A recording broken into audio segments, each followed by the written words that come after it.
Good evening and welcome to What's Your Story? I'm your host, James Ransom Reed Jr. This is part two of a very special interview that I have this evening with Patricia Kelly, President and CEO of the Ebony Horsewomen. We are so delighted and happy that she's decided to spend some time with us and share her vast knowledge about the sport of kings. Maybe you'll learn something too tonight. Patricia, welcome. Thank you. You know, Patricia, you have said that there's something therapeutic about a horse. What is it? Well, horses are, they don't have the gift of language, but they can measure energy levels. And they can be very, very therapeutic in helping individuals to lower anxiety and stress levels. They're mostly concerned about, am I safe with you? Am I safe with you? Which is why you see so many children have a good relationship with horses, because their little souls are so pure that horses don't feel that they're threatened by them that much. Brushing a horse and grooming a horse and riding a horse can help an individual relax and get a lot of therapeutic benefits from it. We do equine therapy at Ebony Horsewomen, and we find that a lot of people with anxiety and trauma benefit greatly from being around horses. Horses don't judge you. They don't care about what color you are. They don't care if you're short, tall, fat, skinny. They don't care about any of that. And they don't tell you secrets. I think that's the most important thing. You can talk to a horse and they will never tell you secrets. So many people find it very, very relaxing. And of course, if you do a mounted kind of therapeutic riding, the movement of the horse, the swaying, the back and the forth can re-regulate, the mind and help you to bring flowing of, air through the body and oxygen through the body, particularly when you relax. And so there's many, many therapeutic benefits. Wow. When and why did you found the Ebony Horsewomen? And tell our audience exactly what the Ebony Horsewomen are. So the Ebony Horsewomen is the only African-American female equestrian organization, the organization in America.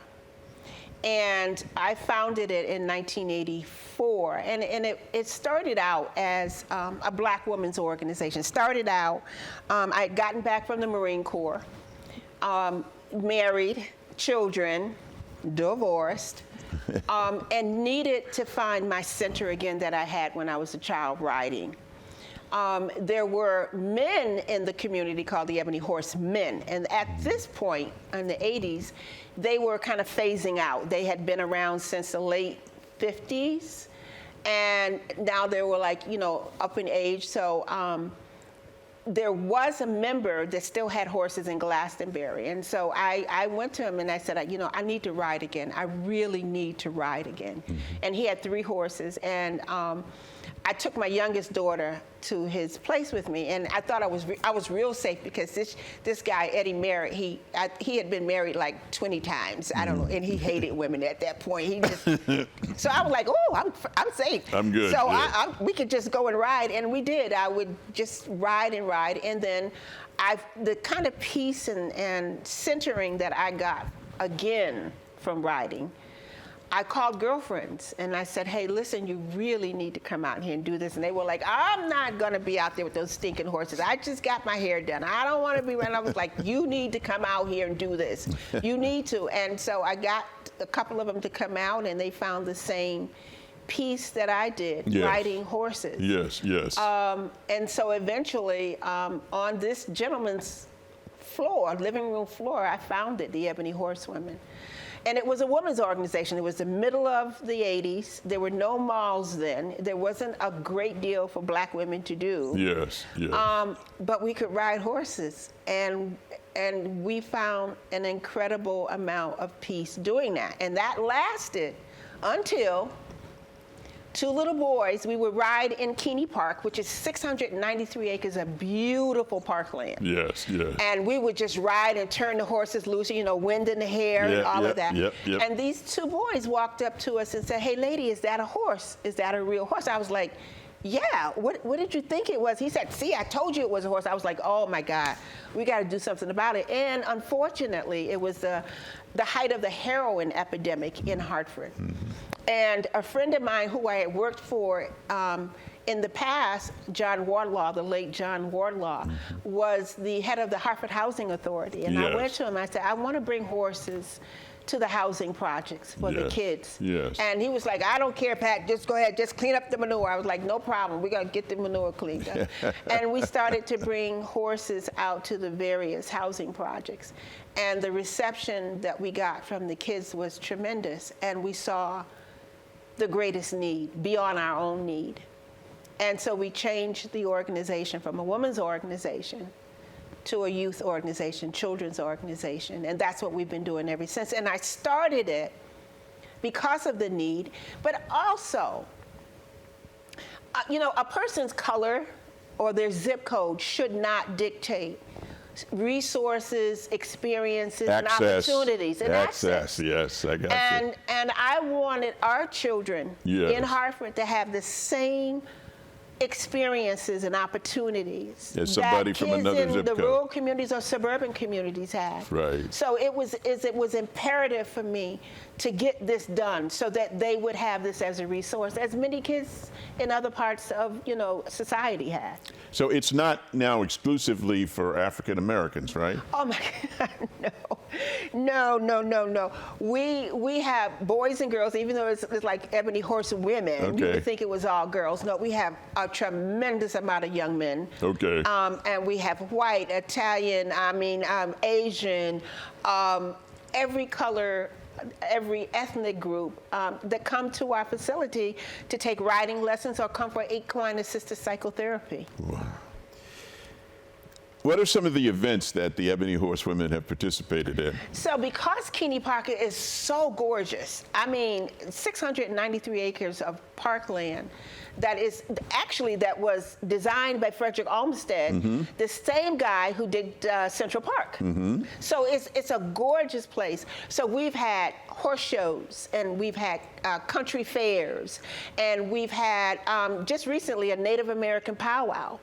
Well, for the harvest celebration. So we have upcoming the Mr. and Mrs. Santa Claus toys giveaway. And of course, I'm Mrs. Santa Claus. All right, okay. And we've had all kinds we have a tax store on the property. We have kitchens, we have multiple barns, show rings, and so many other things. So you would think you were in the country if you came to our facility. Tell the people where you're located. So we're located again in Keeney Park, but it's right off of Vine Street. So it's 337 Vine Street in Hartford. All right now, so what awards have you won? Have you been in like the Rose Parade or anything like that? Yeah. We were the first Black female equestrian group to be invited to the Tournament of Roses Parade. I think that was 1990. We went in 1990 and 1991. Whoa. I was awarded the CNN Top Hero Award in 2015. Whoa, congrats. Well, thank you. And I'm inducted into the National Cowgirl Museum and Hall of Fame, and also inducted into the Multicultural Cowboy Museum and Hall of Fame, both of them in Fort Worth, Texas. And many other regional and local kind of. What was the most prestigious award that you won? I don't know. I was the third Black woman to be inducted into the National Cowgirl Museum and Hall of Fame, and that was pretty special. Dale Evans is in this museum, and Dale Evans That's Roy Rogers. Was Roy Rogers' wife. Yeah. So, my picture is up there with Dale Evans. So I like that. I like that pretty well. What are some of the accomplishments of African Americans in the sports of kings, and why is so little known about it? I understand from you that people of color spend millions of dollars. Oh, you can say billions. Billions of dollars in the horse industry. In the horse industry, Yeah. and yet you know so very little. Well, here we go again. We're talking about racism. Now, the mantra today is diversity, inclusion, and equity. And unfortunately, the horse industry is really struggling with that. Let's take, for instance, the Kentucky Derby, the famed Kentucky Derby. The first 13 winning jockeys of the Kentucky Derby were black men. And they ruled the sport. And they ruled until Kentucky decided one way to break that rule was to require jockeys to be licensed, and they would not license black men. And some of those jockeys went to Russia and became millionaires racing horses. The TV show, The Lone Ranger, you remember that? I do. That was based off a black man, Bass Reeves. Bass Reeves was the Lone Ranger. He was a U.S. Marshal. Whoa. But they would not put it on the TV stations, noting that Bass Reeves, this Lone Ranger, was a black man. So they made him a white guy, and everybody watched the Lone Ranger. There are so many notables in the black equestrian world, or in the equestrian world period, that it would take me all night to explain about it. But our history has been either deleted or denied or lost, and not explored at all, and not exposed, I should say. But it's there. If you want to really find it, it is there. But no one really talks about it. And you would think that blacks are the Johnny-come-latelys to this. You could go almost anywhere in any racing facility and see black grooms and black guys who exercise horses and trainers. But all of that has been covered over. So a lot of people think that black people don't ride. And it's really tough being a black cowgirl in Connecticut, because there's not that many of us here. But in other parts of the country, we're doing everything. We're eventing, we're jockeying, we're doing hunter jumper, we're doing all sorts of things in the horse, in every discipline. So it is time for blacks to be taken out of the shadows and brought to the forefront, so everybody could see the contributions that we've made, past, present, and will be in the future. Are you contemplating a book to tell the history of? No, not a book. I tried to do a book, and I could talk all day in the shower, but once I get out of the shower and trying to put stuff down on writing, it goes away. I don't know what it is. Well, maybe we can get somebody to work with you. And maybe. That's a book that needs to be written, don't you think? Sure, but there's so many other books that have been written about the black equestrian. Okay, all right. Yeah. So maybe that's a show in the future to Could be. tell people about the accomplishments. Could be, Yeah, yes. People didn't know about the Kentucky Derby. No, and the ranchers in Texas that provided beef for, the Union Army, and provided beef for the United States. Black ranchers. I mean, it's just incredible amount of history of blacks, again, past and present, in the horse industry that we're not being recognized for. If I'm not mistaken, horses carried the Buffalo Soldiers, did they not? Absolutely. The Buffalo Soldiers were able to do things in the West that the cavalry, the main cavalry, could not do, because the Indians would give them a pass. Because the Buffalo Soldiers respected the Indians, the Native Americans, and they respected them back. So there were many things that Teddy Roosevelt couldn't have done without the Buffalo Soldiers. His Rough Riders included. Absolutely. Absolutely, yeah. Yeah. That's a marvelous metaphor there, the Rough Riders. Yeah, absolutely. How are you funded? How do you keep afloat? Well, I have done everything but a bake sale. I've refused to do a bake sale. But we write grants, and we have fundraisers, and the services that we provide. We are a Medicaid provider. We do provide equine-assisted psychotherapy with Connecticut licensed therapists who are certified in culturally competent equine-assisted psychotherapy. So we do provide that service for those who have husky insurance. And also we do public riding lessons. We get people who come to take riding lessons with our certified instructors from all over. So those are the kinds of ways that we can, provide services and programs and offerings. Our focus is on youth, particularly now because of COVID and the pandemic and what it has caused to exacerbate the trauma that inner city youth was already suffering from. Yeah, yes. It's a tremendous amount that the pandemic has added to that trauma. What does it cost to care for a horse? A lot of money. Yeah. So, there are all kinds of things that are associated with caring for a horse. There's the feed, the hay, the grain. There's the supplements that's needed. It's the veterinarian care. It's the shoeing. It's the floating of the teeth, vaccinations, wellness checks, equipment, housing.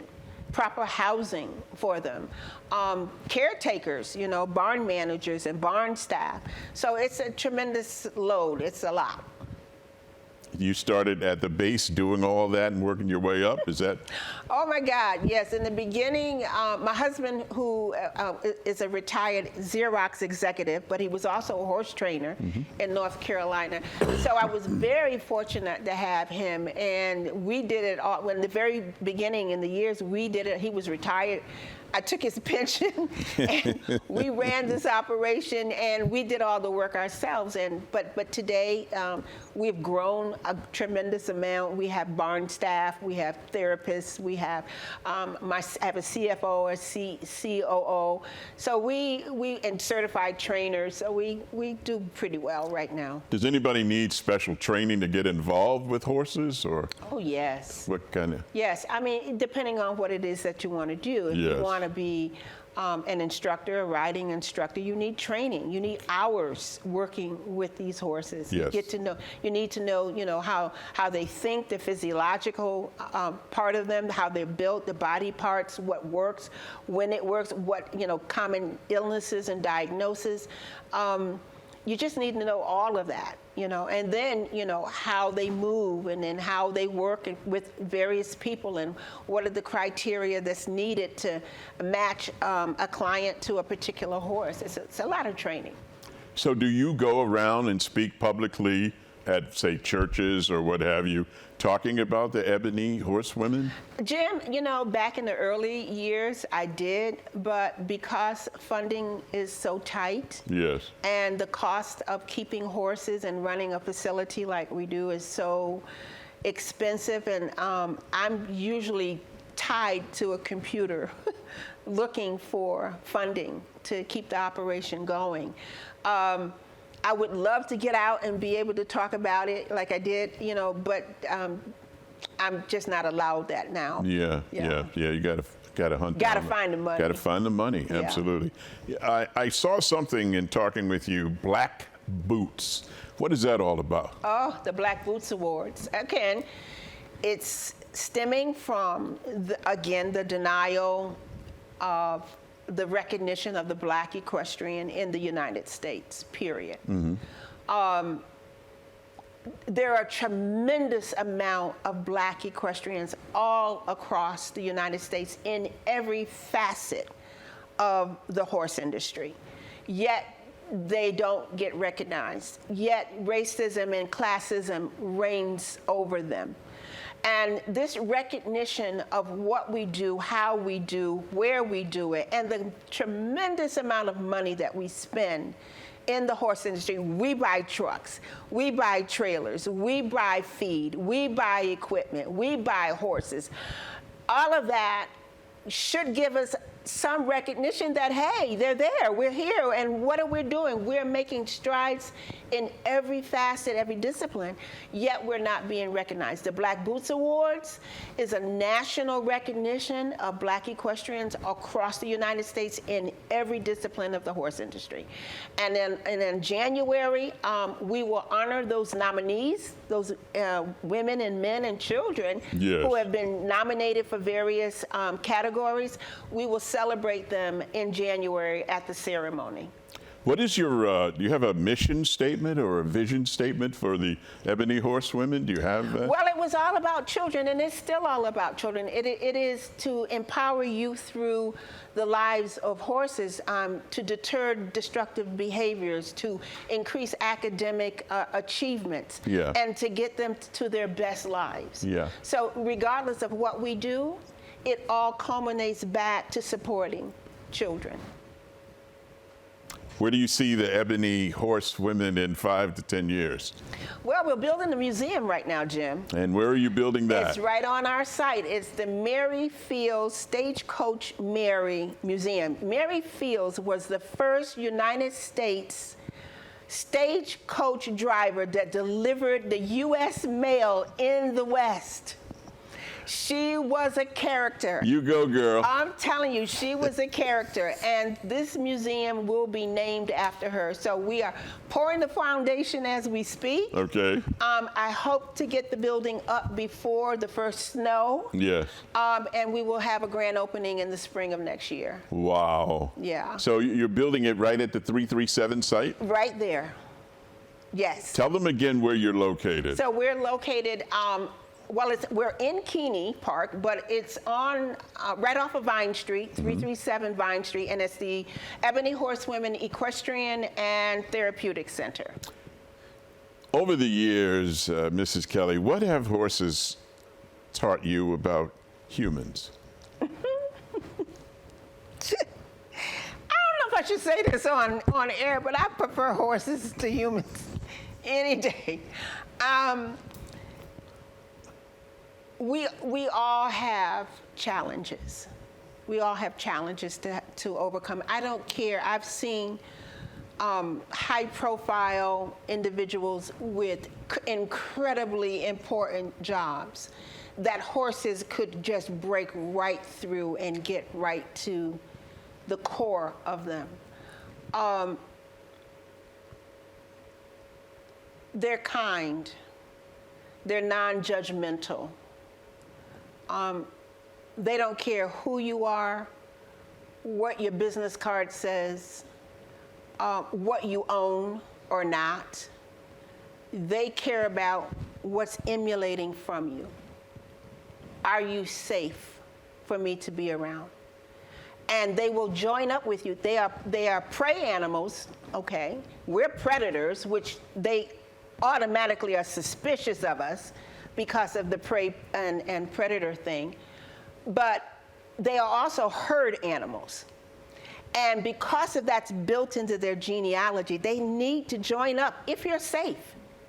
They need to join up with you, and when they do, it's not a love. It's not the kind of love that you talk about like with a dog. A dog, it's like predator to predator, and he's looking for alpha in the pack.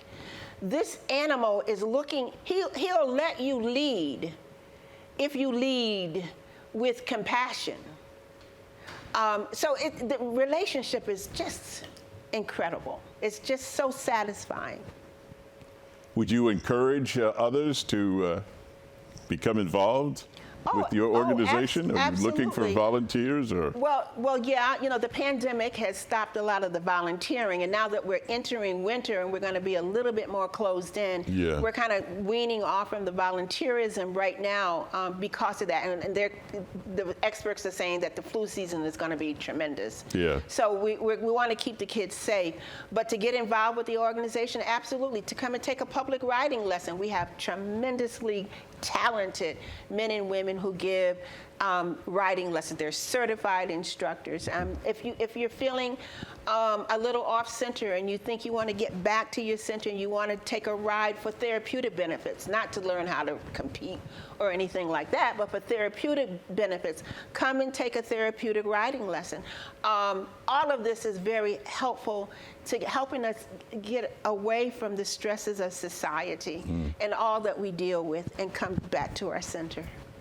Well, thank you for being here. It's my pleasure. My goodness.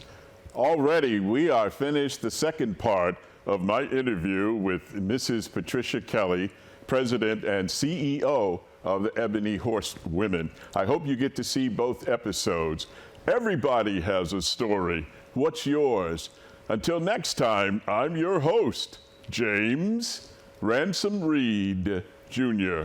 Good night.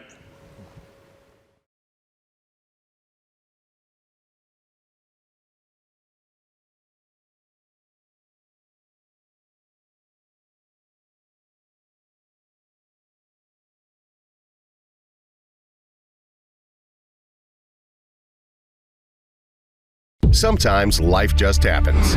Don't worry. Farmington Motorsports will get you back on the road and at a fair price. From towing to tires, emissions to transmissions. Our ASC certified techs do it all. Farmington Motorsports is a family-run business. We're a Napa Auto Center and AAA approved. We work on all makes and models from preventative maintenance to major repairs. And every repair is backed by our 2-year, 24,000-mile nationwide warranty. When life happens to you, don't worry. Farmington Motorsports.